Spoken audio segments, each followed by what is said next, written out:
We're on. Okay. Chapter 31. The son of Laban figured Jacob was a thief. Well, they figured right. And Jacob saw that Laban wasn't too happy either.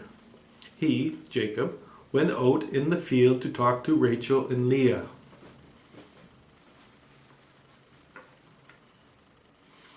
Verse 7. Your father has cheated me. Verse 9. God has taken away your father's livestock and given it to me. So God it was.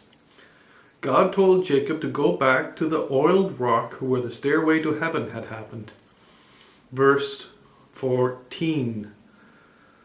Here we have a share in the inheritance of our father's house. No, have we? Have we a share in the inheritance of our father's house? Surely he regards us as outsiders now that he has sold us and has used up our purchase price. Truly, all the wealth that God has taken away from our father belongs to us and to our children. Now then, do just as God has told you.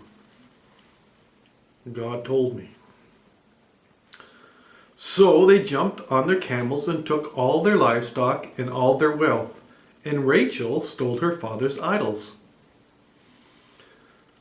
They were gone over the Euphrates, if such a thing is possible, 3 days before anyone noticed. Then Laban and his crew chased them down. What the hell are you up to? You take everything and kidnap my daughters and their children.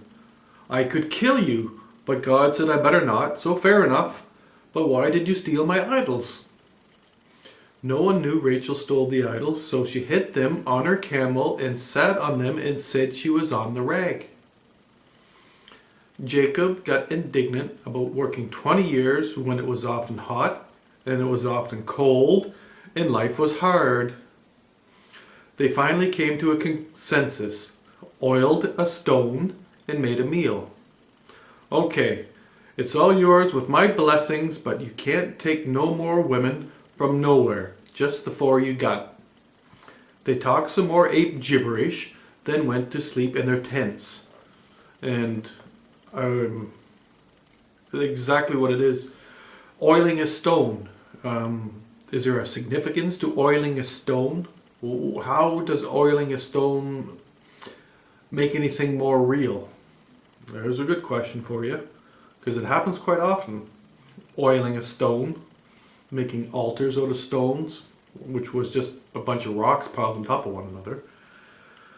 So anyway, they figured God had given Jacob the right to take everything that he wanted to take because God said so.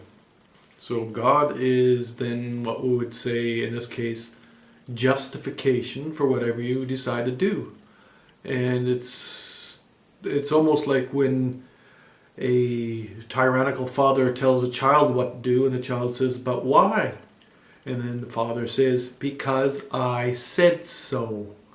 And even better than because I said so is because God said so. Well, there we go.